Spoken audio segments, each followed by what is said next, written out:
एक अहम खबर दिखाता हूं, भारत की बात बताता हूं। ये अहम खबर देखिए, और ये बहुत अहम ग्राफिक्स हैं जो आपके लिए बनाए गए हैं, देखिए हमारी टीम की तरफ से। और यहां क्या वर्ल्ड ऑर्डर बदलने वाला है? क्या अब पाला बदलने वाला है? वो हम इसलिए कह रहे हैं क्योंकि ये महत्वपूर्ण लोग बहुत कम वक्फे में 48 घंटे के भीतर भीतर कोई आ रहा है, कोई जा रहा है, या कोई जब है हिंदुस्तान में मौजूद तो दूसरा भी आ रहा है। ऐसा क्यों हो रहा है? सरगेई लावरोव, रूसी विदेश मंत्री, एलिजाबेथ मैरी ट्रस, जिनको आप लिज ट्रस के नाम से भी जानते हैं, ब्रिटिश के विदेश मंत्री, हिंदुस्तान में क्यों?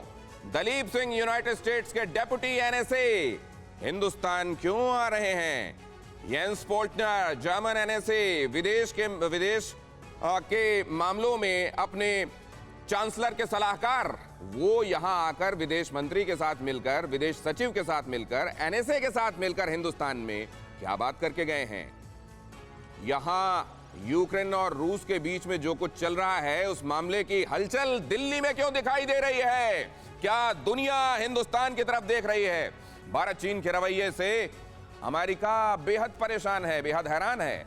भारत, रूस, चीन, इनकी एक्टिविटी नए वर्ल्ड ऑर्डर की तरफ इशारा कर रही है। रूस पर बैन के बाद नया सेंटर बनने की तरफ है एशिया। दिल्ली में रूस, Germany, United kingdom, United states के टॉप लीडर 48 घंटे के भीतर भीतर दिल्ली में आते हैं, वहां मौजूद रहते हैं, निकलते हैं, दूसरे आ रहे होते हैं। ये क्यों होता है मेजर जनरल सुधाकर? ये आपकी निगाहों से क्या हिंदुस्तान का बढ़ता सिग्निफिकेंस है? दिनेश, इसमें कोई शक नहीं है। आज के दिन में पूरा विश्व में कोई अगर देश है जिसका क्रेडिबिलिटी चढ़ते जा रहा है सीढ़ी में तो ये है हिंदुस्तान, जिसकी बात सुनाए, चाहे रशिया हो, चाइना को छोड़ के कोई भी देश, चाहे कहीं पे भी, यूरोप में जाइए, अफ्रीका में जाइए, आप उस तरफ अटलांटिक और पैसिफिक की तरफ जाइए, हर देश की जो इज्जत है भारत के लिए, ये बहुत ही उच्च स्तर का है, नंबर एक। नंबर दो, अभी देखते देखते जो सिनारियो पिछले एक महीने से ज़्यादा हो गया, अभी 36 दिन आप गिनती करके रखें, आप देख लीजिए बहुत कुछ चेंज होते जा रहा है। धीरे धीरे धीरे धीरे रशिया के ऊपर प्रेशर डालने के बाद उसको धकेल दिया गया है। उसके इसी दौरान अमेरिका के भी रिप्रेजेंटेटिव हिंदुस्तान आकर मुलाकात करके जाते हैं। क्या वो टोह लेने की नीयत से आ रहे हैं, या ये मतलब ये हमको लगता होगा, लेकिन ये पहले से तय शेड्यूल के तहत हो रहा है, ये या समझना चाहिए कि महत्वपूर्ण कोइंसिडेंस है? कर्नल सिंह, देखिए, वो तो इजराइल के प्राइम मिनिस्टर को भी आना था इन्हीं दिनों में, उनको कोविड हो गया, वो नहीं आ पाए।